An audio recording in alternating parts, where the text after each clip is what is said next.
Titus, chapter 1. Paul, a servant of God and an apostle of Jesus Christ, according to the faith of God's elect and the acknowledging of the truth which is after godliness, in hope of eternal life, which God, that cannot lie, promised before the world began, but hath in due times manifested his word through preaching, which is committed unto me according to the commandment of God our Saviour. To Titus, mine own son, after the common faith, grace, mercy, and peace from God the Father and the Lord Jesus Christ our Saviour. For this cause left I thee in Crete, that thou shouldest set in order the things that are wanting, and ordain elders in every city, as I had appointed thee. If any be blameless, the husband of one wife, having faithful children, not accused of riot or unruly.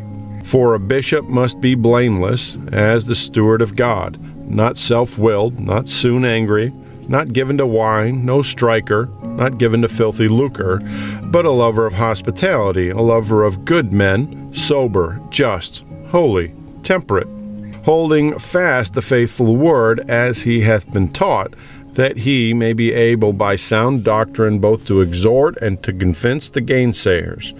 For there are many unruly and vain talkers and deceivers, especially they of the circumcision, whose mouths must be stopped, who subvert whole houses, teaching things such they ought not, for filthy lucre's sake.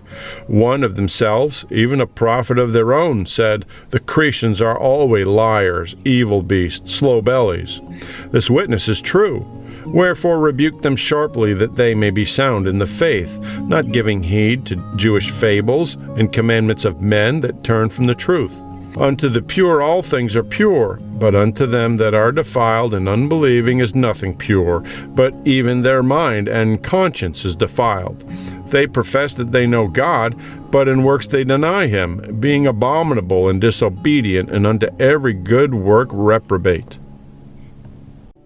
Titus, chapter 2. But speak thou the things which become sound doctrine, that the aged men be sober, grave, temperate, sound in faith, in charity, in patience. The aged women likewise, that they be in behavior as becometh holiness, not false accusers, not given to much wine, teachers of good things, that they may teach the young women to be sober, to love their husbands, to love their children, to be discreet, chaste, keepers at home, good, obedient to their own husbands, that the word of God be not blasphemed. Young men likewise exhort to be sober-minded, in all things shewing thyself a pattern of good works, in doctrine shewing uncorruptness, gravity, sincerity, sound speech that cannot be condemned, that he that is of the contrary part may be ashamed, having no evil thing to say of you. Exhort servants to be obedient unto their own masters, and to please them well in all things, not answering again, not purloining, but shewing all good fidelity, that they may adorn the doctrine of God our Saviour in all things. For the grace of God that bringeth salvation hath appeared to all men, teaching us that, denying ungodliness and worldly lusts, we should live soberly, righteously, and godly in this present world, looking for that blessed hope and the glorious appearing of the great God and our Saviour Jesus Christ, who gave himself for us, that he might redeem us from all iniquity, and purify unto himself a peculiar people, zealous of good works. These things speak and exhort and rebuke with all authority. Let no man despise thee. Titus, chapter 3.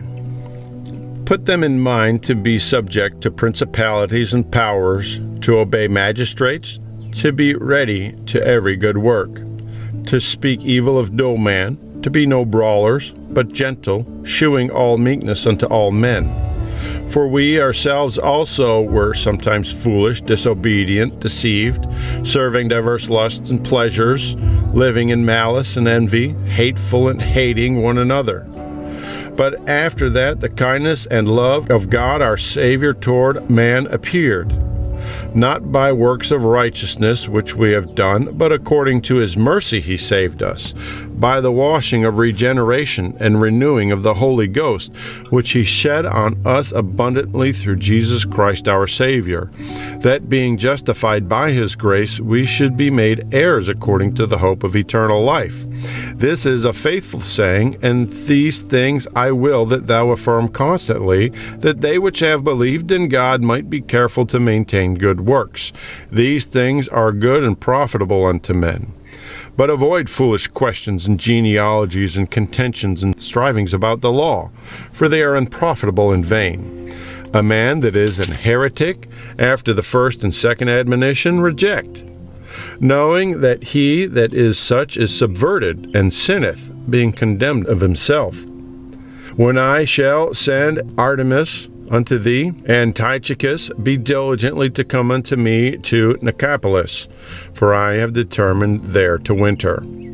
Bring Zenas the lawyer and Apollos on their journey diligently, that nothing be wanting unto them. And let ours also learn to maintain good works for necessary uses, that they be not unfruitful. All that are with me salute thee. Greet them that love us in the faith. Grace be with you all. Amen.